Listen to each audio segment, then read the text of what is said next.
اب آئیے بلا کسی تاخیر ہمارے آئے ہوئے مہمان حضرت علامہ و مولانا محمد انور صاحب اشرفی خطیب و امام جامع مسجد ڈھبول حضرت کے آنے سے پہلے آپ حضرت کا استقبال نعرہ تکبیر اور نعرہ رسالت سے کریں اور زور سے نعرہ لگائیں، نعرہ تکبیر، نعرہ رسالت، جشن شہداء کربلا، علماء اہل سنت، نعرہ تکبیر، نعرہ رسالت۔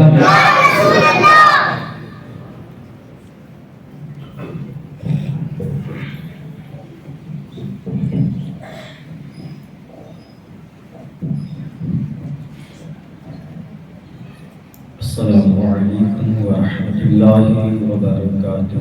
وعلیکم السلام ورحمۃ اللہ۔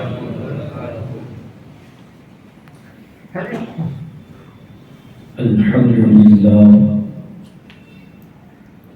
للہ نحمده ونستعینه ونستغفره ونؤمن به ونتوکل علیہ ونعوذ باللہ من شرور انفسنا ومن سیئات اعمالنا من يهده الله فلا مضل له ومن يضلل فلا هادي له ونشهد أن محمدا عبده ورسوله أما بعد فأعوذ بالله من الشيطان الرجيم بسم الله الرحمن الرحيم الذين ينفقون أموالهم في سبيل الله صدق الله مولانا العظيم وصدق على رسوله الكريم ونحن على ذلك لمن الشاهدين والشاهدين والحمد لله رب العالمين۔ آئیے ہمارا مل کر آقائی نامدار کی مدینے کی تاجدار دونوں عالم کے مالک و مختار جناب محمد رسول اللہ صلی اللہ علیہ وسلم کی بارگاہ اقدس میں اپنی غلامی کا ثبوت دیتے ہوئے ایک مرتبہ جم جم کر درود پاک کا ہدیہ پیش کریں۔ اللہم صلی علی سیدنا مولانا محمد وسلم۔ اللہم سلام علیکم یا رسول اللہ صلی اللہ علیہ وسلم۔ سب سے پہلے میں مبارکبادی پیش کروں گا ان نوجوانوں کو جنہوں نے اس بزم کو سجانے کے لیے بڑی کاوشیں کی ہیں، اور میں تحریر سے خطیب مسجد حاضہ کا بھی شکریہ ادا کرتا ہوں، کیونکہ تقریباً 15-16 سال کا عرصہ ہو چکا ہے مجھے اس ملک کے اندر، آج پہلی مرتبہ ہے کہ اس مسجد میں میرا پروگرام ہو رہا ہے۔ یہ شفقتیں ہمارے خطیب ہی کی رہی ہوں گی یا تو ہماری مولانا عمران شفیع صاحب کی رہی ہوں گی کہ جنہوں نے کمیٹی کے نوجوانوں کے کانوں میں یہ بات ڈالی ہوں گی۔ انشاءاللہ میں وقت کی قدر کرتے ہوئے ٹھیک وقت پر اپنا پروگرام اختتام کی طرف لے چلوں گا، مگر آپ جتنا ساتھ دیں گے اتنا ہی زیادہ میں آپ کو سنانے کی کوشش کروں گا۔ ساتھ دیں گے نا؟ آپ کہا کر کہ یا رسول اللہ، یا حبیب اللہ، یا نبی اللہ، بلا کسی تاخیر کے نوجوانوں کو یہ پیغام دے رہا ہوں کہ اگر واقعی ایک نوجوان اگر چاہے تو اپنی قوم کی زندگی میں تبدیلی پیدا کر سکتا ہے، اور ایسے ہی نہیں بلکہ آپ تاریخ اٹھا کر دیکھیں، جب جب قوم کو ضرورت پیش آئی ہے تو قوم کا نوجوان ہی پہلے کھڑا ہوا ہے۔ صلاح الدین ایوبی کی زندگی پڑھی وہ بھی نوجوان، آپ محمد بن قاسم کی زندگی پڑھیں، محمد بن قاسم کی زندگی پڑھی وہ بھی نوجوان، اور آپ بارہا سنتے ہیں کہ خیبر کے قلعے کو حضرت مولا کائنات علی مرتضیٰ نے اٹھار کر پھینکا تھا، مگر تاریخ پڑھے کہ اس وقت مولا علی بھی 26 سال کے جوان تھے۔ اس لیے قوم کے حالات بدلنے ہیں تو جوانوں کو بیدار ہونا ہوگا، تبھی تو عاشق کہتا ہے اقابی روح بیدار ہوتی ہے، جوانوں میں نظر آتی ہے انہیں اپنی منزل آسمانوں میں۔ اس قوم کا جوان جب بیدار ہو جاتا ہے تو پھر یقین کے ساتھ کہتا ہوں کسی قوم کی مجال نہیں کہ اس قوم کا نام لے، اس لیے کہ قوم جانتی ہے اس جوان کے بازوؤں میں قوت کہیں اور سے نہیں، کربلا کے شہید کے ہاتھ سے آ رہی ہے۔ ہمارے جوان اگر بیدار ہیں تو امید ہے، میں اس لیے بات پیش کر رہا ہوں، شاید دبوئی کی سرزمین پر یہ دوسری مسجد ہے، ایک جامع مسجد ایسی ہے کہ جہاں مسلسل 10 دن تک پروگرام ہوتے ہیں، میلاد کے 12 پروگرام ہوتے ہیں، اس کے بعد آج پہلی مرتبہ میں سن رہا ہوں کہ اس مسجد میں محرم کے 10 پروگرام کا انتظام کیا۔ یہ پروگرام کا انتظام ہی جوان ہی نے کیا ہے، اس لیے ان جوانوں کو لے کر آؤں اور اپنے اندر حوصلے پیدا کرے کہ یہ 10 دن نہیں، اگر میلاد کا مہینہ آیا تو پہلی چاند سے 12ویں تک ہم مسلسل مصطفیٰ کا میلاد کریں گے۔ ضرورت ہے اپنے جوانوں کو بیدار کریں، جس وقت ہمارے جوان بیدار ہوں گے تو ہم جو چاہے وہ کام ہو سکتا ہے۔ ہماری کوششیں یہی رہی ہے، علاقے کے لوگ آئے وہ جانتے کہ میں بارہا اپنی قوم کے جوانوں کو کہہ رہا ہوں کہ تم آؤ، تمہیں ضرورت ہے آگے آنے۔ اللہ پاک ہم سب کو آگے آ کر دین اسلام کی خدمت کی توفیق عطا فرمائے۔ جس موضوع کے لیے مجھے کہا گیا ہے، اصل میں میرا موضوع تھا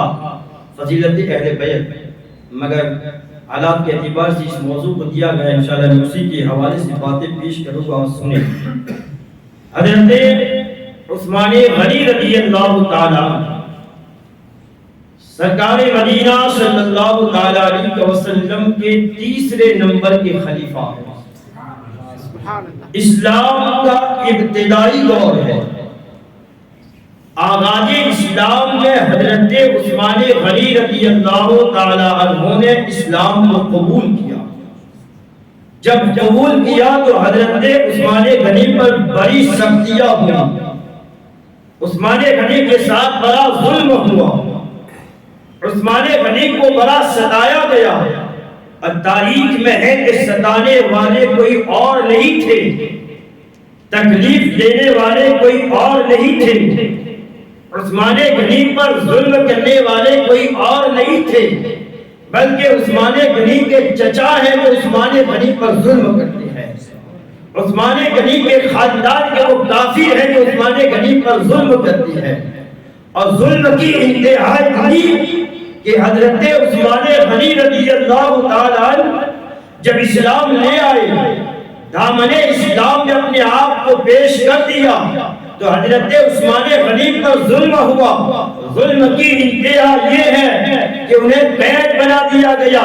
انہیں رسیوں سے باندھ دیا گیا، اور باندھنے کے بعد قید خانے میں ڈال دیا گیا، اور ان سے کہا گیا عثمان اگر اپنی جان بچانا چاہتے ہیں، اپنے وجود کی حفاظت کرنا چاہتے ہیں، کہ عثمان جس نبی کا دامن تھاما ہے اس نبی سے جدا ہو جائے، اس اسلام سے الگ ہو جائے، قربان جاؤ۔ عثمان غنی پیغام دیتے ہیں، اے چچا، اے خاندان کے کافر، عثمان غنی کو اگر تم قید کر کے یہ محسوس کرتے ہو کہ عثمان قید کی ظلمتوں سے عاجز آ کر اسلام سے دور ہو جائے گا، مگر سنو، عثمان کے جسم سے جان کو نکال سکتے ہیں مگر مصطفیٰ کی محبت کبھی نہیں نکال سکتے۔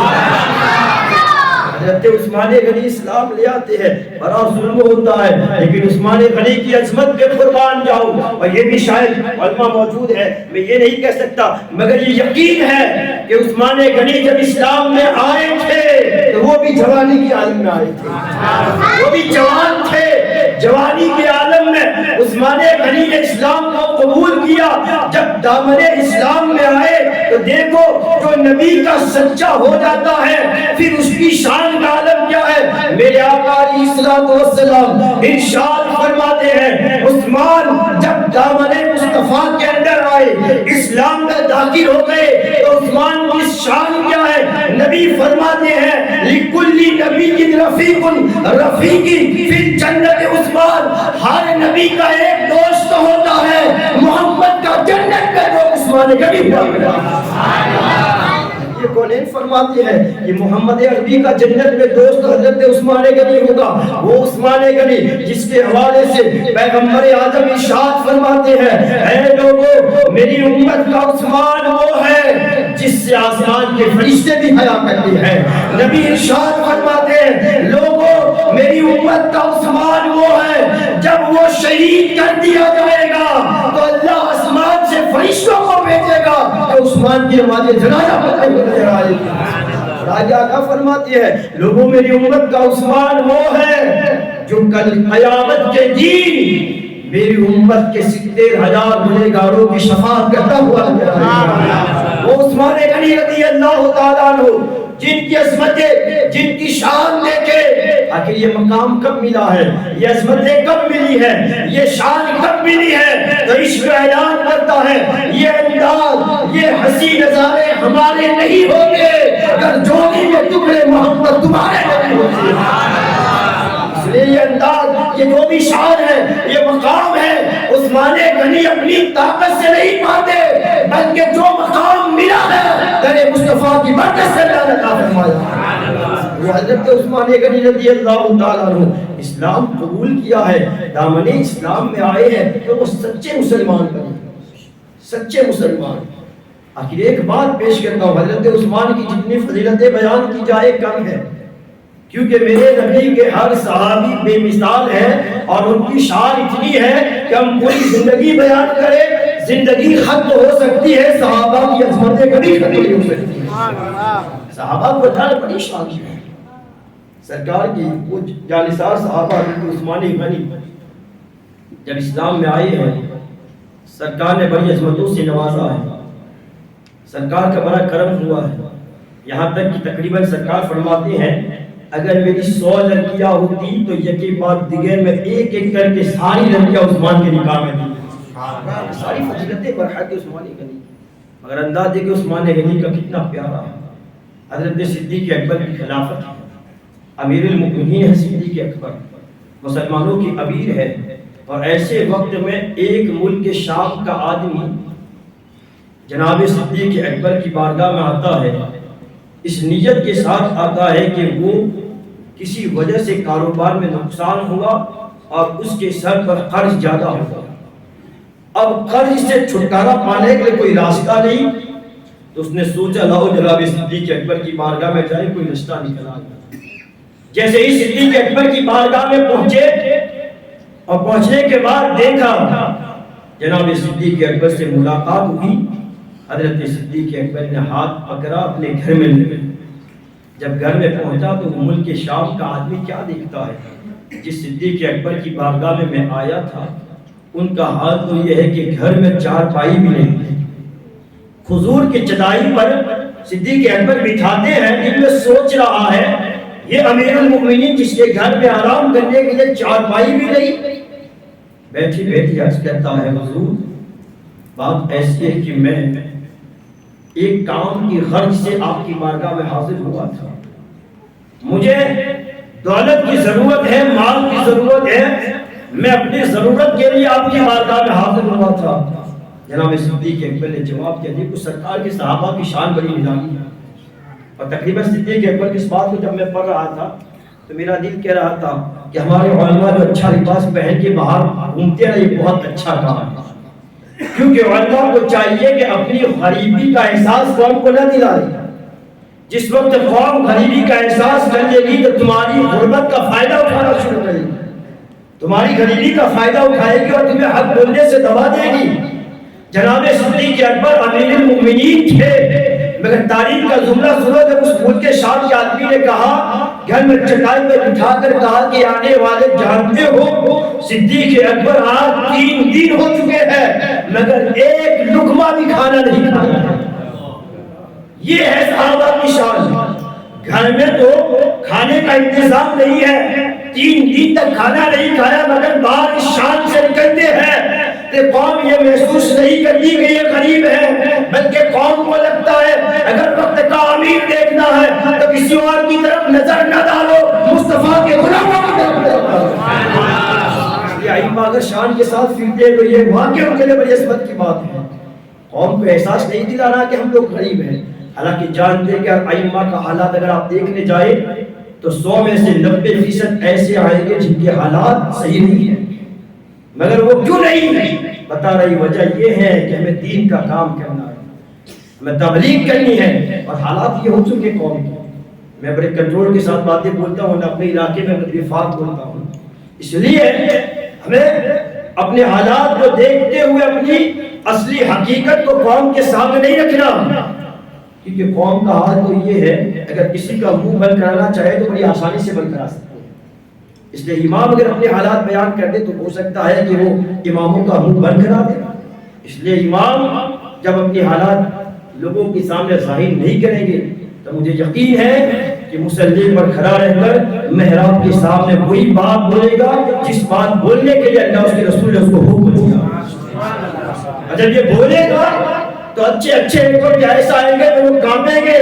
اور تسلیم کریں گے کہ اگر سچائیت کا پیغام سننا ہے تو کسی غیر عالم سے نہیں، ہماری مسجد کے امام سے سنے جو ہر جمعہ میں حقانیت کا پیغام لے کے کہتا ہے ہم تمہارے محتاج نہیں، اگر محتاج یہاں بھی ہے قبر میں بھی ہے تو کسی اور کے نہیں، آمینہ کے لال کے محتاج نہیں۔ ہماری کیفیت ہونی چاہیے۔ اللہ پاک ہمیں صحابہ کے نقش قدم پر چلنے کی توفیق عطا فرمائے۔ حضرت صدیق اکبر کے حالات کو جب دیکھا وہ تعجب میں تھا، میں تو آیا تھا ان کے پاس مال لینے کے لیے، دولت لینے کے لیے، مگر حال تو یہ ہے کہ ان کے گھر میں تو کھانا بھی نہیں، چٹائی ہے آرام کرنے کے لیے چارپائی بھی نہیں۔ سوچتے سوچتے عرض کرتا ہے حضور کروں تو میں کیا کروں، کس کے پاس جاؤں؟ جناب صدیق اکبر نے کہا جاؤ عثمان غنی کی بارگاہ میں چلے جاؤ، عثمان غنی کے دربار میں چلے جاؤ۔ عرض کرتا ہے حضور مجھے تو بہت زیادہ مال کی ضرورت ہے، پتہ نہیں عثمان غنی دے گے بھی یا نہیں۔ جیسے ہی یہ جملہ کہا صدیق اکبر نے کہا اے مانگنے والے تم نے عثمان کو سمجھا نہیں، جہاں تیرے مانگنے کی سوچ ختم ہوتی ہے وہاں نبی کے غلام عثمان کی سخاوت کا کہنا تھا۔ آگے سرکار کی بارگاہ میں عرض کرتا ہے حضور اگر میں جاؤں تو کیا آپ کا نام بتاؤ کہ مجھے صدیق اکبر نے بھیجا ہے، امیر المومنین نے بھیجا ہے؟ جناب صدیق اکبر کہتے ہیں عثمان کی بارگاہ میں کسی کا نام لینے کی ضرورت نہیں ہے، نام لینے کی ضرورت نہیں، آپ چلے جاؤ آپ کا کام ہو جائے گا۔ آگے وہ عرض کرتا حضور وہ دلیل مانگیں گے تو میں کیا ثبوت پیش کروں گا؟ جناب صدیق اکبر کہتے ہیں عثمان کی بارگاہ میں جا کر کہنا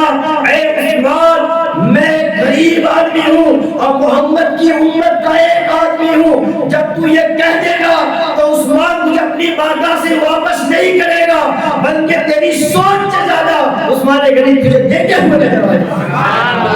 کہنے کے بعد نکلا راستے میں سوچ رہا تھا عثمان غنی کی بارگاہ میں جانا ہے، جانے کے بعد جیسے پہنچے دروازے پر دستک دی، جانتے ہو حضرت عثمان غنی اپنے گھر کے اندر اپنے بچوں کو ڈانٹ رہے تھے، اور کس بات پر ڈانٹ رہے تھے؟ اس بات پر کہ بچوں نے دودھ کے اندر شہد ملا دیا، ان دونوں کو ملانے کے بعد کھا رہے تھے۔ عثمان غنی بچوں کو ڈانٹ رہے تھے، سمجھا رہے تھے بیٹے مال کو زیادہ خرچ نہ کرو، ایک چیز سے کام چل سکتا ہے،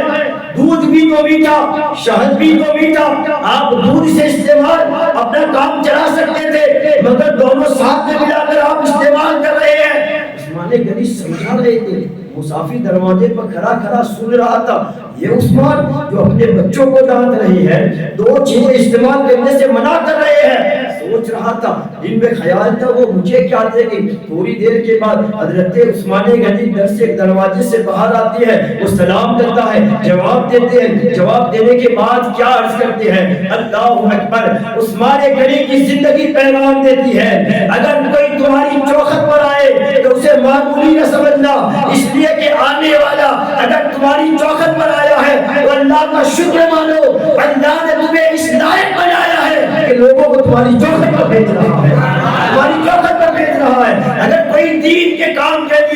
تمہاری چوکھٹ پر آ کے کھڑا ہو جائے تو آپ اس کا ہے اس کو معمولی نہ سمجھو بلکہ اس کا شکر مانو کہ اللہ نے تمہارے مال کو اللہ کی راہ میں خرچ کرنے کے لیے تمہاری چوکھٹ پر ایک مسافر کو بھیج دیا ہے، ایک سائل کو بھیج دیا ہے۔ حضرت عثمان غنی جیسے دیکھتے ہیں انداز کتنا نرالا ہے، عرض کرتی ہے آنے والے مجھے معاف کر دینا، تھوڑی تاخیر ہو گئی ہے، میں اپنے بچوں کو سمجھا رہا تھا، سمجھانے کے اندر تاخیر ہو گئی ہے، میں جلدی نہیں آ پایا، معاف کر دینا۔ اتنا کہنے کے بعد حضرت عثمان غنی اس مسافر کو اپنے گھر میں لے جاتے ہیں، لے جانے کے بعد دسترخوان پر بٹھاتے ہیں، بٹھانے کے بعد جان کو مسافر عرض کرتا ہے پہلے دسترخوان پر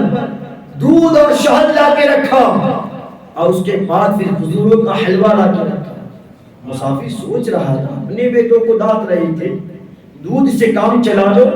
آپ کو شہد استعمال کی ضرورت نہیں، یا شہد سے کام چلا دو، دودھ استعمال کی ضرورت نہیں۔ مگر یہ عجیب منظر، مسافر کے ساتھ میں دودھ بھی ہے، شہد بھی ہے، کھجور کا حلوہ بھی ہے۔ سوچ رہا تھا عثمان غنی نے مسافر کی خدمت کی، کھانا جب ختم ہو گیا تو پھر ادب کے ساتھ پوچھا آنے والے بتاؤ تمہارے آنے کی وجہ کیا ہے، کیسے آنا ہوا؟ عرض کرتا حضور میں ملک شام کا ایک آدمی تھا، تجارت میں نقصان پہنچا، میرے سر پر قرض زیادہ ہو گیا، اب قرض سے چھٹکارا پانے کے لیے میں آپ کی بارگاہ میں آیا ہوں۔ اللہ اکبر، اتنا کہنا تھا، ابھی مسافر نے مانگا نہیں، اتنی ضرورت ہے، اتنی ضرورت ہے۔ عثمان غنی اپنے خادم کو اشارہ کرتے ہیں، خادم آتا ہے، عثمان غنی پھر عرض کرتے آنے والے دیکھو یہ اونٹ لے کے آیا ہے خادم، جس پر میں نے تیرے لیے کپڑوں کا بھی انتظام کر دیا ہے، کھانے کا بھی انتظام کر دیا ہے، اور اس کے اندر میں نے 6000 اشرفیہ بھی رکھی ہے۔ مسافر عرض کرتا ہے حضور میں تو 3000 لینے آیا تھا۔ عثمان کا عشق کہہ رہا تھا تجھے پتا نہیں جہاں تیری سخاوت تیرے مانگنے کی سوچ ختم ہوتی ہے وہاں عثمان کی سخاوت کا آغاز ہوتا ہے۔ تو نے 3000 سوچا تھا، عثمان غنی نے 6000 دیا ہے، اور سن لے سامان بھی دیا ہے، کپڑے بھی دیے ہیں، اونٹ بھی دیا ہے۔ عرض کرتا ہے حضور اونٹ تو لے جاؤں گا مگر واپس دینے کے لیے کون آئے گا، میں تو پیدل آیا تھا۔ عثمان عرض کرتے ہیں یہ مصطفیٰ کے غلاموں کی شان ہے، جس کو جو دے دیتے ہیں واپس نہیں لے گے، جہاں اونٹ بھی دے دیا وہ بھی تو لے کے چلا جائے گا۔ عثمان غنی ہے۔ اب بات دیکھیں جب نکلتا تھا تو حضرت عثمان غنی سے اس نے پوچھا حضور آخر آپ اپنے بچوں کو تو ڈانٹ رہے تھے، اب بچوں کی پرورش کا بھی پیغام ہے اس میں، بچوں کے لیے کیسی پرورش ہونی چاہیے یہ بھی نصیحت ہے۔ عرض کرتا ہے حضور بات سمجھ میں نہیں آ رہی ہے، اپنے بچوں کو ڈانٹ رہے ہیں، اپنے بچوں کو تو آپ بولتے ہیں مگر جب دینے کی باری آتی ہے تو بغیر حساب کے دیتے ہیں، ماجرا کیا ہے؟ عثمان غنی کہتے ہیں اللہ نے دولت اس لیے نہیں دی ہے کہ میرے بچے جلسے کریں، اللہ نے دولت اس لیے نہیں دی ہے کہ میرے بچے دولت کا غلط استعمال کریں، اللہ نے دولت اس لیے نہیں دی ہے کہ میرے بچے آوارہ ہو جائے، بلکہ اللہ نے عثمان کو دولت دی ہے تو مصطفیٰ کی امت کی خدمت کے لیے عطا فرمایا۔ عثمان غنی کا ایک یہ بھی جواب تھا اور ایک میرے طرف سے کراؤ یہ بھی تو جواب تھا عثمان غنی کا کہ اے لوگو عثمان غنی جانتا ہے کہ جو چیز ہم اپنے جسم پر خرچ کرتے ہیں اپنے لیے خرچ کرتے ہیں تو یقین جانو ایک ایک روپے کا حساب قیامت میں دینا ہے،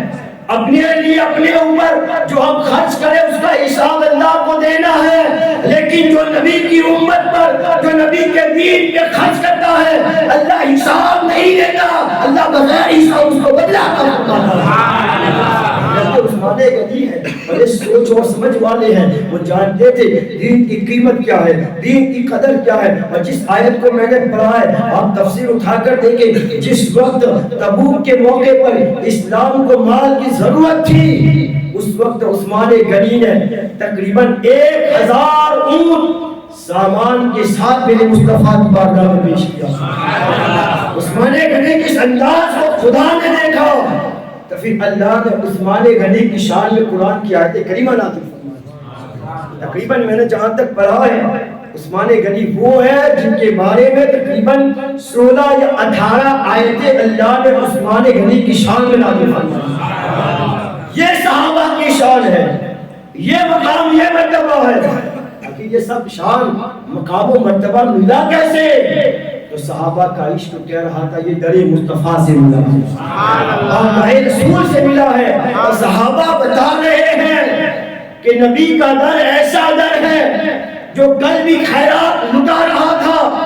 آج بھی لٹا رہا ہے. شرط یہ ہے آج اگر مصطفیٰ کی امت کے جوان، مصطفیٰ کی امت کے مرد و عورت اپنے سینے کو صاف کر کے در مصطفیٰ سے بھیک مانگے، میرا مصطفیٰ آج بھی تمہاری جھولیاں بچا ہوا نظر آئے. شرط یہ ہے کہ ہمارے اندر انداز بھی تو ایسا ہونا چاہیے. حضرت عثمان غنی جان تو جس شہدائے کربلا کی آج ہم اور آپ محفل منعقد کرتے ہیں، یقیناً کربلا کے شہداء کی یاد کرنی چاہیے. لیکن کبھی آپ تاریخ یہ بھی تو پڑھیں، کربلا میں حسین صرف 3 دن تک پیاسے رہے تھے، لیکن مدینے میں مولا کائنات حضرت سرکار مدینہ کی خلیفہ سوم عثمان غنی 40 دن تک پیاسے رہے. تقریباً علامہ عبدالمصطفیٰ آدمی نے کرامات صحابہ میں لکھا ہے کہ 40 دن تک حضرت عثمان غنی کے گھر میں محاصرہ کر دیا گیا، قید کر دیا گیا اور پانی کی ایک بوند بھی جانے نہیں دی. 40 دن تک بھوکا اور پیاسا عثمان غنی.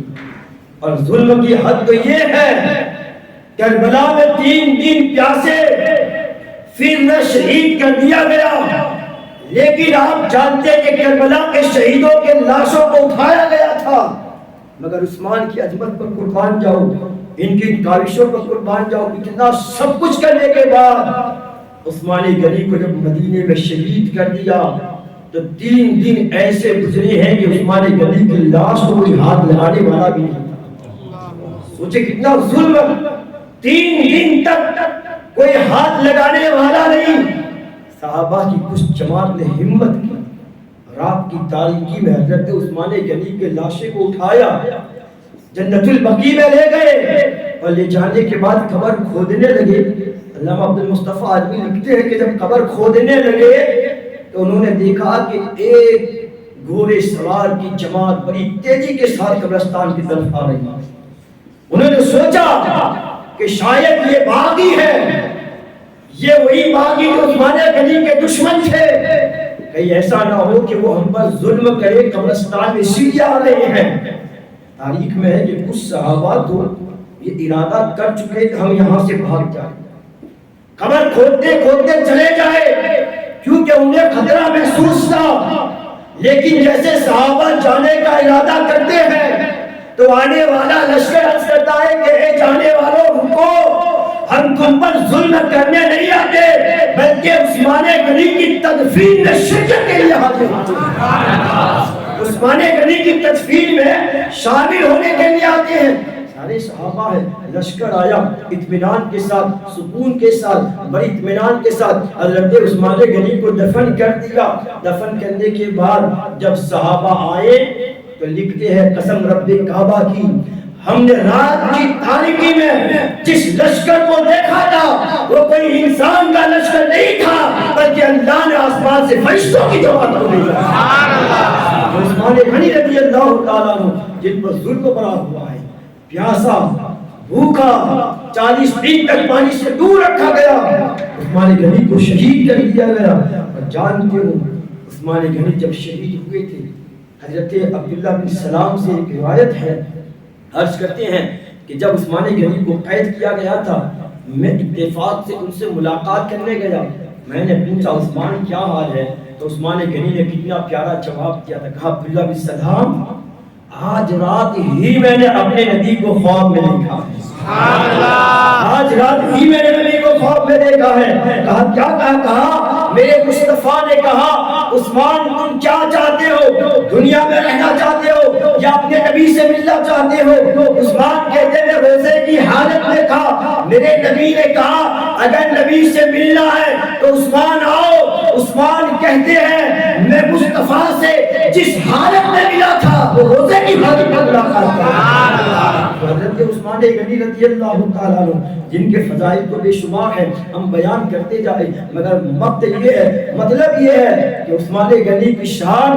مرتبہ سننے کے بعد ہم صرف یہ نہ سمجھے کہ سبحان اللہ کہہ دیا تو ہم نے عثمان غنی کی محبت کا حق ادا کر لیا، بلکہ یہ سوچ پیدا کرو اگر اسلام کو تمہاری دولت کی ضرورت پیش آئے اور یہ قوم کے جوان اگر کسی اسلامی کام کے لیے تمہاری بارگاہ میں ہاتھ پھیلائے تو عثمان غنی کی طرح بغیر کسی پوچھے اسے عطا کر دو۔ یہ سوچو کہ میرا مال دین کے کام میں جاتا ہے، یہاں ایک دوں گا، قیامت میں اللہ 10 بدلے عطا فرمائے۔ عثمان غنی سے حضرت صدیق اکبر سے پوچھا تھا مسافر نے، حضور اگر وہ مجھے پوچھے کہ دلیل مانگے کہ تمہیں کیا ثبوت دوں گا، تو اس وقت صدیق اکبر نے کہا تھا عثمان جب مال دیتا ہے تو کسی کی تفتیش نہیں کرتا، پوچھتا نہیں کسی کو، بغیر پوچھے دے دیتا ہے۔ اور یہی واقعی حال تھا۔ تقریباً ایک وقت رات کی تاریکی میں عثمان غنی کا سامان آ رہا تھا 100 اونٹ پر۔ مدینے کے کچھ تاجروں نے سنا عثمان کا سامان آ رہا ہے تو حضرت عثمان سے کہا عثمان تمہارا جو سامان آتا ہے ہم آپ کو ڈبل دیں گے، آپ ہمیں دے دیں۔ عثمان غنی نے منع کر دیا۔ دوسرا آیا کہا میں آپ کو اس سے زیادہ دیں گے، ایک نے کہا میں آپ کو 5 گنا دوں گا۔ سارے آتے کہ عثمان غنی کہتے ہیں میں اس کو دوں گا جو میرے سامان کا بدلہ 10 گنا دے گا۔ لوگ حیران کہ 10 گنا کون دے گا؟ ایسا تو کون تاجر ہے جو ایک کے بدلے میں 10 دے آپ کو؟ عثمان غنی کہتے ہیں تو پھر میں کسی کو نہیں دوں گا تو اسے جو مجھے 10 دے۔ حضرت عثمان غنی رات کی تاریکی میں سامان آیا، مدینے کی سرزمین پر سامان رکھا گیا۔ صبح نماز فجر کے بعد عثمان اعلان کرتے مدینے والوں عثمان کا اعلان ہے جس کو جتنا چاہے عثمان کے سامان سے خیرات دیتا ہوتا ہے، جتنا چاہے۔ تاجر حیران کا رات کو کہہ رہے تھے 10 لوں گا، صبح تک تقسیم کر رہے ہیں، خیرات لٹا رہے ہیں۔ عرض کی عثمان رات آپ کہہ رہے تھے میں اس کا 10 گنا لوں گا مگر صبح آپ تقسیم کرتے ہیں۔ عثمان نے کہا میں نے کہا تھا، سچ کہا تھا، اس لیے میں صبح نبی کی امت پر جب اتنا خیرات کرتا ہوں تو میرا مولا قیامت میں 10 کا بدلہ ضرور عطا فرمائے گا۔ عثمان غنی رضی اللہ تعالیٰ عنہ ایسی سخاوت عثمان غنی کی، یہ شان ہے حضرت عثمان غنی رضی اللہ تعالیٰ عنہ کی۔ ہم جتنے فضائل بیان کرتے جائیں حضرت عثمان غنی کی بے شمار فضائل ہے، لیکن پیغام بھی تو ہے۔ صرف فضائل سنانے کا مقصد یہ نہیں ہے کہ ہم نے سبحان اللہ کہہ دیا عثمان غنی کی محبت کا حق ادا کر دیا، بلکہ ہمیں چاہیے کہ ان باتوں سے کچھ سبق حاصل کریں، کچھ سبق لے، عثمان غنی کی باتوں سے کچھ پیغام سیکھے۔ یہ کہ جب آپ دل سے پیغام کو سنو گے تو یقین جانو تمہارے سامنے جب نبی کی محبت کی بات آئے گی تو تم عثمان غنی کی تعریف کو یاد کر کے تم بھی کہو گے جو عثمان نبی کی محبت میں اپنے چچا کو اپنے خاندان کو چھوڑ سکتا ہے، اس عثمان کے غلام اور عثمان کے طریقے پر چلتے ہوئے نبی کی محبت میں اپنے گھر بار کو بھی چھوڑ سکتے ہیں۔ یہ پیغام ہمیں اور آپ کو سیکھنا ہے۔ حضرت عثمان غنی رضی اللہ تعالیٰ عنہ بڑی سخاوت کے مالک تھے۔ حضرت عثمان غنی نے ایک مرتبہ سرکار کی دعوت کے وقت کا حال کیا تھا۔ نبی کو جب بلایا، جانتے ہو سخاوت کا عالم کیا، بلایا دعوت کے لیے تو سرکار مدینہ کی بارگاہ میں جب عثمان غنی نے دعوت پیش کی، عثمان کے گھر سے نکلے نبی، عثمان کے گھر تک نبی آئے تو جتنے قدم چلے عثمان غنی نے اعلان کیا کہ آج مصطفیٰ کے ایک ایک قدم پر میں مصطفیٰ کی امت کے غلام کو آزاد کروں گا۔ یہ سخاوت ہے، یہ شان ہے کہ دولت کی جب آئی رائے خدا میں خرچ کرنے کی، نبی کے نام پر لٹانے کی، تو حضرت عثمان غنی نے کچھ نہیں سوچا، بس یہ سوچا نبی کے فرمان پر جتنا قربان کرتا جاؤں گا قیامت میں میرا مصطفیٰ اس سے زیادہ بدلے میں عطا فرمائے گا۔ بھی تو مومن ہے، بھی تو ایمان والے ہیں، ہمیں بھی چاہیے مصطفیٰ نے جو حکم سنایا ہے اس کو ہم دل سے مانیں، اللہ نے جو حکم سنایا ہے اس کو ہم دل سے مانیں۔ اگر ہم نے ماننا جس وقت شروع کیا تو پھر یاد رکھوں جو رسول عثمان غنی کو، حضرت صدیق اکبر کو، فاروق اعظم کو، بلال حبشی کو عزت کا تاج پہنا سکتے ہیں، وہ نبی آج بھی اپنی امت کے غلاموں کو عزت کا تاج پہنا سکتے ہیں، آج بھی عزت دے سکتے ہیں، مگر شرط ہے کہ ہمیں اس نبی کی بارگاہ میں ایسا بن کے جانا ہے، اس نبی کا ایسا عاشق بننا ہے، اس نبی کا ایسا سچا غلام بننا ہے کہ جب ہزاروں دشمنوں کے بیچ میں کھڑے ہو جائے اور اپنی نظر گنبد خضرا کی طرف لگا دے تو دشمن ہمارا کچھ نہ بگاڑ سکے، بلکہ نگاہ مصطفیٰ ہم پر پڑے تو دشمن ہمارے کردار کو دیکھ کر نبی کا کلمہ پڑھتے ہوئے یہ ہو سکتا ہے، وہ کوئی بعید کام نہیں ہے۔ تاریخ بڑے بڑے بڑے واقعات آپ سن سکتے ہیں، مگر یہ کب ہوگا؟ جب ہم سچے غلام بنیں گے، سچے عاشق بنیں گے، ہم مصطفیٰ جان احمد کے دین پر، نبی کی شریعت پر ہم سچا عمل کریں گے تو پھر اللہ تعالیٰ ہمیں وہ شان دے سکتا ہے، نبی کے صدقے میں وہ مقام و مرتبہ دے سکتا ہے، مگر ہمیں شرط ہے کہ ہمیں پہلے پابند بننا ہو۔ آج ہمارا حال اتنا کثیر ہو چکا ہے کہ اتنی بڑی تعداد میں آج مسلمان ہیں، مگر اپنے حق مانگنے کے لیے ہم کھل کے بات نہیں کر سکتے، ہم کھل کے کچھ بول نہیں سکتے۔ کیوں؟ آخر اتنا خوف کیوں ہمارے دل میں بسا ہے؟ وجہ یہ ہے کہ ہم نے اسلام کی محبت کو نکالا ہے، دنیا کی محبت کو سما دیا، اسلام کی محبت کو دل سے جدا کر دیا، دنیا کی محبت ہمارے دل میں بس گئی۔ وجہ یہ ہے آج ہم ڈر رہے ہیں، جس وقت قوم مسلم دنیا کو دل سے نکال کر محمد عربی کی محبت دل میں پیدا کرے گی، قسم خدا کی جوان کا جوان جس محلے میں اسلام کا جھنڈا لہرا دے گا وہاں میرے نبی کا کرم نازل ہوگا۔ شرط ہے ہمیں سچا عاشق بننا ہے، ہمیں سچا غلام بننا ہے، بس نصیحت اور یہی پیغام ہے کہ ہم سب نبی کونین کے دین کی باتوں پر عمل کرنے کی کوشش کریں، شریعت محمدی کو ہم لوگوں کے سامنے عام کرنے کی کوشش کریں۔ دین کیا ہے، نبی کی شریعت کیا ہے، جس وقت ہم یہ کام کرنا شروع کر دیں گے ہماری قوم سے خرافات، برائیاں، گناہ ہماری قوم سے مٹتے ہوئے نظر آئیں گے، دور ہو جائیں گے، مگر کب؟ اس کے لیے پہلے ضروری ہے کہ ہماری قوم کے جوان بیدار ہوں۔ جوانوں کو اس لیے کہہ رہا ہوں برے کھوٹا نہ لگائیں، یہ نہ سمجھے کہ مجھے ہم کو ٹال رہے ہیں، اس لیے کہ آج جوان جو کر سکتا ہے وہ برا آدمی نہیں کر سکتا، اور اس لیے تو سرکار نے فرمایا کہ جوانی کی عبادت اتنی اللہ کو پسند ہے، اتنی پسند ہے کہ وہ عبادت اگر وہ بڑھاپے میں کرے،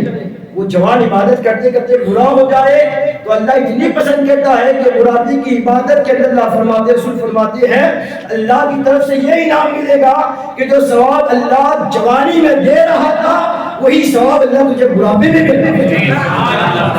عبادت تو بڑھاپے میں ہوگی مگر فرق ہو جائے گا، بڑھاپے میں آپ اتنی عبادت نہیں کر سکتے جتنی جوانی میں کرتے ہیں، اس لیے جوانوں کو پیغام ہے، آپ بھی آپ کو یہی پیغام ہے، آپ نے بس شروع کیا ہے یہ پروگرام، نیت کر لیا انشاءاللہ جب تک ہم زندہ رہیں گے اس مسجد میں شہداء کی محفل سجتی رہتی ہے، میلاد کے پروگرام ہوتے رہیں گے، اس لیے کہ کربلا والوں کی محبت صرف 10 تاریخ کو جلوس نکالنا نہیں ہے، بلکہ کربلا والوں کی محبت تو یہ ہے کہ جب جب امام منبر پر خطبہ پڑھے تو امام خطبے میں کربلا والوں کا نام لے، لیکن ہر مومن کے سینے میں کربلا والوں کی محبت پیدا ہوتی یہ محبت کربلا والا۔ اللہ پاک ہم سب کو ان باتوں پر عمل کی توفیق عطا فرمائے۔ میں اس لیے اپنی تقریر کو یہاں ختم کرتا ہوں کیونکہ مجھے ابھی 8-9 پروگرام مسلسل کرنے ہیں، 4 پروگرام کر چکا ہوں، میں چاہتا ہوں کہ میرا آواز بھی سلامت رہے کیونکہ آواز ساتھ دینا چھوڑ رہا ہے، یہ 5واں پروگرام ہے، ابھی 10 محرم تک تقریباً ابھی 8 پروگرام مجھے باقی ہے۔ آپ دعا کریں اللہ تعالیٰ ہماری آواز کو سلامت رکھے اور ہم قوم کی اصلاح کرتے رہے۔ دوران گفتگو میں اگر کوئی مجھ سے خطا ہوئی ہو مولا تعالیٰ اس خطا کو معاف فرما کر سب سے پہلے مجھے ان باتوں پر عمل کی توفیق عطا فرمائے، آپ کو بھی ان باتوں پر عمل کی توفیق عطا فرمائے اور ہم سب کو مل جل کر دین اسلام کی خدمت کرنے کی توفیق عطا فرمائے۔ آمین۔ استغفر اللہ ربی من کل ذنب واتوب الیہ۔ السلام علیکم۔